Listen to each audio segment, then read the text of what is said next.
Private practice जो आप बता रहे हैं, मैं विनम्र निवेदन कर रहा हूं डॉक्टर से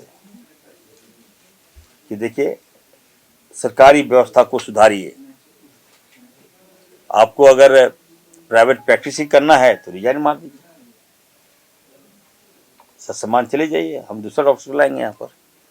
लेकिन यहाँ रहकर प्राइवेट प्रैक्टिस कीजिएगा और यहाँ की व्यवस्था खराब हो और आपकी प्राइवेट प्रैक्टिस की व्यवस्था ठीक हो, ये नहीं चलने दूंगा मैं। साफ साफ सुन लीजिए आप लोग। मैंने खुद ओपीडी में बैठने का निर्णय लिया है। मुझे लगता है कि देश में पहला ऐसा मंत्री होगा जो ओपीडी में बैठेगा और इलाज करेगा। अब मैं हर हफ्ता यहाँ बैठूंगा, याद रखिएगा। कोई खामियां बर्दाश्त नहीं करेंगे। मैं यहाँ डायरेक्टर साहब यहीं बैठे हैं, सुप्रिंटेंडेंट साहब हैं, हम बता के जा रहे हैं। देखिए कहीं कोई बात है तो आप लोग उसको पहले देखिए, उसको ठीक कीजिए। अगर मीडिया में बातें आ रही है तो कुछ जरूर सच्चाई है। हम ये नहीं कहते कि गलती लिखता है मीडिया, कुछ जरूर सच्चाई होगा तभी लिख रहा है वो, तो इसको ठीक कीजिए आप लोग। अब बता दे रहे हैं। फिर भी मैं बीजेपी को नसीहत दूंगा कि अगर आपका दिमाग गड़बड़ है तो आइए, मैं इलाज कराऊंगा यहाँ। मैं खुद बैठ रहा हूँ ओपीडी में, आइए, इलाज की आवश्यकता है आप लोग को। आप ही लोग के कारण मैं बैठ रहा हूँ यहाँ पर। जो भाजपा प्रवक्ता ने जो ट्वीट किया है उनको मैं कहूंगा, देखिए आप बिहार से हो, बिहार में देखिए ना, आप झारखंड की चिंता मत कीजिए, उल्टा पुल्टा ट्वीट मत कीजिए। बता दे रहे हैं, यहाँ लोकप्रिय सरकार का जनता ने गठन कराया है। लोकप्रिय मुख्यमंत्री आदरणीय हेमंत सोरेन जी यहाँ मुख्यमंत्री हैं और उनके कार्यशैली से जनता खुश है, सभी लोग खुश है, हर वर्ग खुश है। हम लोग को साफ निर्देश दिया गया है, अपना विभाग अच्छा से काम करो, जनता का दिल जीतो। हम लोग अच्छा काम कर रहे हैं, आप लोग तो दिख ही रहे हैं। भाजपा के पास मुद्दा कहाँ मिल रहा है उन लोगों के पास। राज्य के सबसे बड़े सरकारी अस्पताल कहे जाने वाले रिम्स में आज झारखंड के स्वास्थ्य मंत्री डॉक्टर इरफान अंसारी औचक निरीक्षण करने आज राज्य के सबसे बड़े सरकारी अस्पताल रिम्स पहुंचे। रिम्स के ओपीडी में मंत्री खुद मरीजों का इलाज, फार्मेसी उपलब्ध और दवा के बारे में डॉक्टरों के पास जानकारी दी। जानकारी नहीं होने के कारण डॉक्टरों से उन्होंने पूछा। झारखंड के स्वास्थ्य मंत्री इरफान अंसारी औचक निरीक्षण के दौरान कई मरीजों से खुद मिले और उनका हालचाल जाना और उनकी स्वास्थ्य की जानकारी ली। इरफान अंसारी ने कहा कि अब हर जिले के सरकारी अस्पताल के ओपीडी में मैं खुद बैठूंगा ताकि डॉक्टर सरकारी अस्पताल में ड्यूटी करते रहे। वहीं उन्होंने सरकारी अस्पताल की व्यवस्था को बेहतर करने के लिए डॉक्टरों को भी हिदायत दी कि प्राइवेट प्रैक्टिस पर भी सवाल उन्होंने किया कि अगर सरकारी डॉक्टर सरकारी व्यवस्था को दुरुस्त नहीं करते हैं और प्राइवेट क्लिनिक को बेहतर करने में जुटे हुए हैं तो ऐसे में उन पर एक्शन भी लिया जाएगा। मंत्री इरफान अंसारी ने कहा कि जल्द ही इसका रोस्टर भी जारी किया जाएगा और फिर दौरा किया जाएगा। उन्होंने कहा कि आने वाले दिनों में सभी अस्पतालों में बैठेंगे। आज राज्य के सबसे बड़े सरकारी अस्पताल रिम्स में उन्होंने ओपीडी में मरीजों को देखा और कहा कि आगे सदर अस्पताल में भी ओपीडी में बैठेंगे और मरीजों को देखेंगे, क्योंकि मैं खुद डॉक्टर भी हूं। नहीं, ठंडे बस्ते पे अब मैं, देखिए आप 3 दिन पहले हमारे एरिया में एक्सीडेंट हुआ था, शायद आप लोग जानकारी नहीं है। 2 बाइक का एक्सीडेंट हुआ, 2 लोग मर गए, 5 लोग घायल थे। और जब हम हॉस्पिटल खुद उठाए, खुद लेके गए और एडमिट कराया, हमने रेफ़र किया। हेड इंजरी था काफ़ी ज़्यादा, तो हेड इंजरी के लिए मेरे जामतड़ा में पर्याप्त सुविधा नहीं था, तो हम एम्बुलेंस कराकर हमने भेजा आपका पीएमसीएच धनबाद। और उसके बाद जब मैंने फ़ोन किया तो कुछ लैप्सेस मिला, तो हमने कह दिया साफ साफ, सुपरिटेंडेंट हो या जो भी डायरेक्टर हो, मैं बता दे रहा हूँ, काम कीजिए। मैं गरीब आदमी गया है, उसकी इलाज का मुहैया कराइए। वहाँ गया, मालूम चला है कि हमको बताया जा रहा है कि हम देख रहे हैं, और जब पेशेंट से हमने बात किया तो बताया कि सर यहाँ तो डॉक्टर आया ही नहीं है। हमने कहा कि जाके तुरंत टीम गठित कीजिए और जांच कराइए। बैठने के लिए हम नहीं हैं, हम आएंगे, गड़बड़ियाँ मिल गई तो सीधा कार्रवाई। इतना बड़ा मंत्री जी, प्राइवेट प्रैक्टिस जो आप बता रहे हैं, मैं विनम्र निवेदन कर रहा हूँ डॉक्टर से कि देखिए सरकारी व्यवस्था को सुधारिए। आपको अगर प्राइवेट प्रैक्टिस ही करना है तो रिजाइन मार दीजिए, सत्समान चले जाइए, हम दूसरा डॉक्टर लाएंगे यहाँ पर।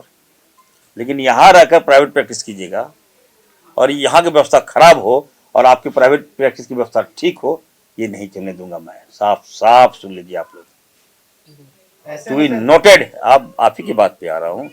हम इतना बड़ा रिम्स की व्यवस्था है, बताइए, या हजारों हजार पेशेंट आते हैं, तो जरूर है, ऑब्वियस हमारे डॉक्टर्स ठीक कर रहे हैं, तब नहीं यहाँ लोग आ रहे हैं। जहाँ अगर इलाज ही नहीं होगा तो वहाँ कौन जाएगा? तो कहीं ना कहीं रिम्स का विश्वास लोगों पे बढ़ा है। कई अच्छी अच्छी फैमिली के लोग आते हैं यहाँ पर, पत्रकार की भी फैमिली आते हैं, हम लगातार इलाज कराते हैं, हमारा फ़ोन आता है, इलाज करते हैं हम लोग, तो ऐसी बात नहीं है। और रही बात ओपीडी की बात कर रहे हैं, तो ओपीडी में हम बैठेंगे, बैठना स्टार्ट कर दिए हैं। नहीं देखिए, आज से मैंने खुद ओपीडी में बैठने का निर्णय लिया है। मुझे लगता है कि देश में पहला ऐसा मंत्री होगा जो ओपीडी में बैठेगा और इलाज करेगा। तो उसी क्रम में आज हम शुरुआत किए हैं रिम्स कराची से। और मेरा मोटिव यही है कि देखिए, इतनी बड़ी संस्था हमारी है और आए दिन आप देखते होंगे अखबारों में, मीडिया में, कि कुछ कुछ खामियां आप देखते होंगे और खामियों में कोई सत्यता नहीं रहता है। अब बताइए, कल के अखबारों में मैंने देखा कि वेंटिलेटर हम लोग खरीद रहे हैं, तो कई दिनों से वेंटिलेटर नहीं था यहाँ, मरीज को हम लोग वेंटिलेटर नहीं दे पा रहे थे, तो हमने निर्णय लिया। अब वो मीडिया कहने पर ही था कि मरीज को हम लोग वेंटिलेटर नहीं दे पा रहे हैं, तो हमने लिया, 79 लिया, फिर 100 लेने जा रहे हैं।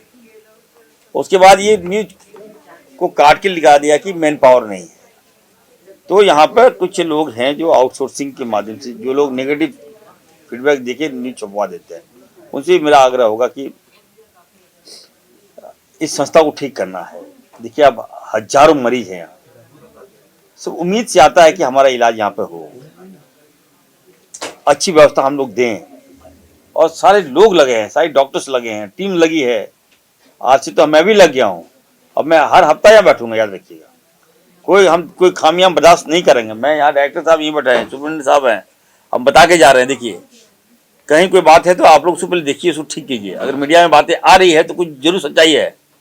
हम ये नहीं कहते कि गलती लिखता है मीडिया, कोई जरूर सच्चाई होगा तभी लिख रहा है वो, तो इसको ठीक कीजिए आप लोग, अब बता दे रहे हैं। और आज हमने कई पेशेंट को देखा, और ये मेरा हर जिले में हम जा कर ओपीडी में बैठेंगे, ताकि हम जानना चाहते हैं कि हमारे डॉक्टर बैठ रहे हैं कि नहीं बैठ रहे ओपीडी में। टाइमिंग भी फिक्स कर देंगे हम, इतना टाइम आपको बैठना है।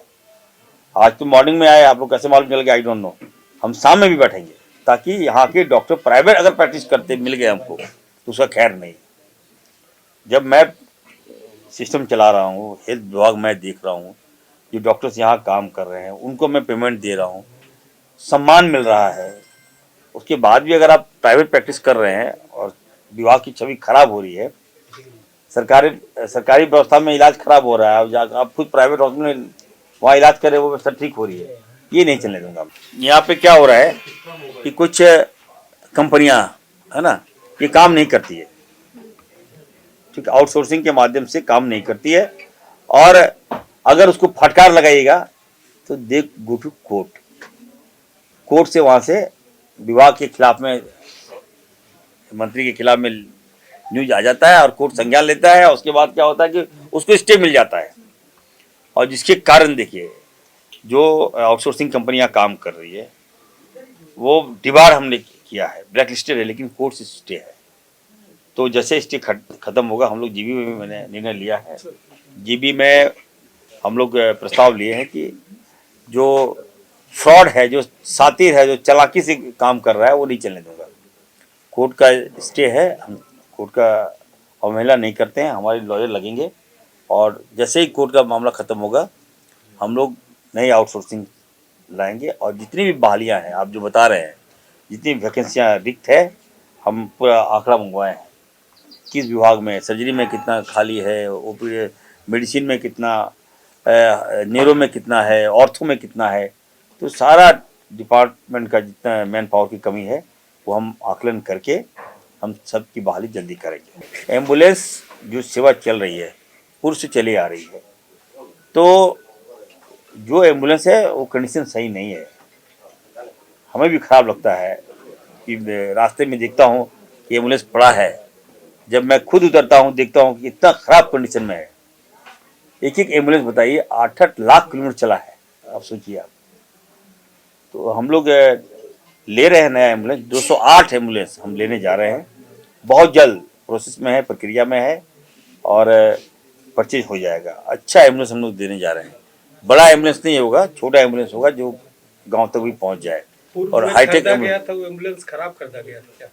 जो पूर्व स्वास्थ्य नहीं, पूर्व में हम नहीं थे भाई। नहीं, पूर्व मैं नहीं बोल सकता ये कौन सा, हम मेरे भाई है मेरे। खबर का मतलब बवाल न्यूज, हमारे चैनल को सब्सक्राइब जरूर करें।